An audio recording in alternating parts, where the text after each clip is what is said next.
नमस्कार, आप देख रहे हैं सी न्यूज भारत। मैं हूं आपके साथ ज्योति अरोड़ा।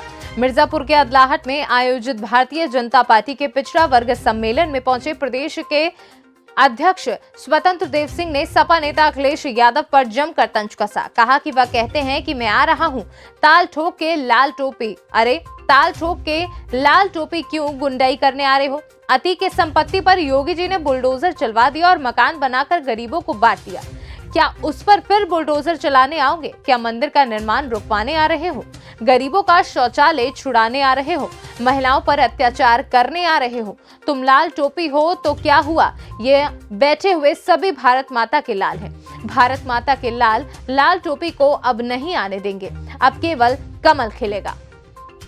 चुनाव के दौरान 300 यूनिट मुफ्त बिजली देने का वादा करने वाली सपा मुखिया को आईना दिखाते हुए कहा, उनके शासन में उस वक्त तार पकड़ो तो करंट नहीं आता था, बिल मिलने पर लगता था करंट। आज जनता से पूछा जाता है तो कहती है कि आयुष्मान कार्ड इलाज के लिए किसने दिया, तो कहती है मेरे बेटे ने दिया है। गैस का कनेक्शन मेरे बेटे ने दिया है।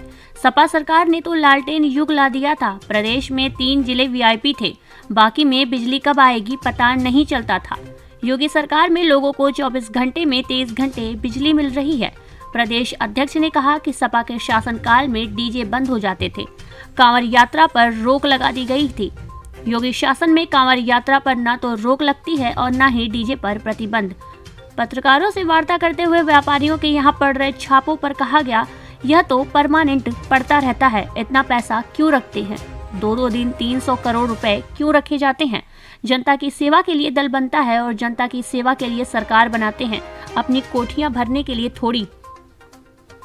सर्वप्रथम आज मैं भारतीय जनता पार्टी के चुनार विधानसभा के प्रत्येक मंडल से लेकर बूथ अध्यक्ष तक के कार्यकर्ताओं को आभार व्यक्त करता हूं कि आज जो ये पिछड़ा वर्ग मोर्चा का सम्मेलन था, इसमें जिस तरीके से जन सैलाब उमड़ा, यह साबित करता है कि 2022 का जो चुनाव है वो निसंदेह भारतीय जनता पार्टी 300 सीटों को क्रॉस करने जा रही है। इस भीड़ को देख के, इस जन सैलाब को देख के ऐसा ही प्रतीत होता है। क्या माना जा रहा है इसको? चुनावी रैली माना जाए कि क्या है? ये चुनाव की दृष्टिगत रखते हुए सभी मोर्चाओं का कार्यक्रम था।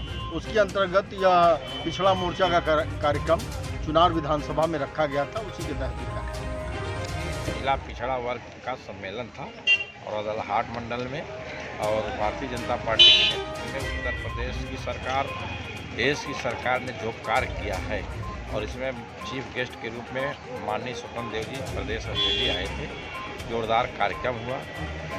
जनता जिस भावना के साथ और जिस जोश के साथ उपस्थित हुई, निश्चित रूप से हम कह सकते हैं 2022 चुनाव होने जा रहा है। हम लोग पुनः पिछली बार का रिकॉर्ड तोड़ते हुए 300 के पार ला करके फिर से हम सरकार बना। विश्वास यात्रा उसका समापन हो गया है। 403 विधानसभाओं में मोर्चों का सम्मेलन चल रहा है। लगता है कल तक, वो भी परसों तक समापन हो जाएगा। सभी संगठन की दृष्टि से चुनाव की पूरी तैयारी हम लोग कर चुके हैं। 7 साल केंद्र सरकार की योजनाएं, राज्य की 5 साल की योजनाओं को लेकर जनता के बीच में हम जा रहे हैं और फिर से विश्वास उनका अर्जित करने के लिए, इसीलिए सभी कार्यक्रम चल रहे हैं। तो जनता के आशीर्वाद से पुनः 300 प्लस का जो नारा दिए उसको पूरा करेंगे, सरकार बनाएंगे। सरकार बनाने के बाद संगठन और सरकार दोनों मिलकर जनता की सेवा करेंगे। सर, लगातार छापे पड़ रहे हैं, क्या कहेंगे इस पर? ये तो परमानेंट पड़ता रहता है। सुपाल यादव कह रहे हैं कि राजनीतिक छापेमारी चल रही है। इतना पैसा क्यों रखें लोग? 200 300 करोड़ क्यों रखें? राजनीति व्यापार थोड़ा। राजनीति दल बनाए हैं, आप राजनीति करते हैं तो वंशवाद, जातिवाद से ऊपर उठकर राजनीति करना चाहिए। राजनीति व्यापार ने मिशन जो गरीबों की सेवा के लिए बना है, गरीबों के कल्याण के लिए बना है। हमारा भी एक गौरवशाली इतिहास है। डॉक्टर श्यामा प्रसाद मुखर्जी, पंडित दीनदयाल उपाध्याय देश के गौरव थे। आज आदरणीय नरेंद्र मोदी नेतृत्व कर रहे हैं। दिल्ली के अंदर एक मकान नहीं है, न पहले नेताओं का नाम। तो जनता की सेवा करने के लिए दल बनता है और जनता की सेवा करने के लिए सरकार बना है। अपनी कोठियां भरने के लिए सरकार बना। मिर्जापुर से सी न्यूज संवाददाता अनीश कुमार की रिपोर्ट। इस खास खबर में फिलहाल के लिए इतना ही। देश दुनिया की तमाम बड़ी खबरों के लिए देखते रहिए सी न्यूज भारत।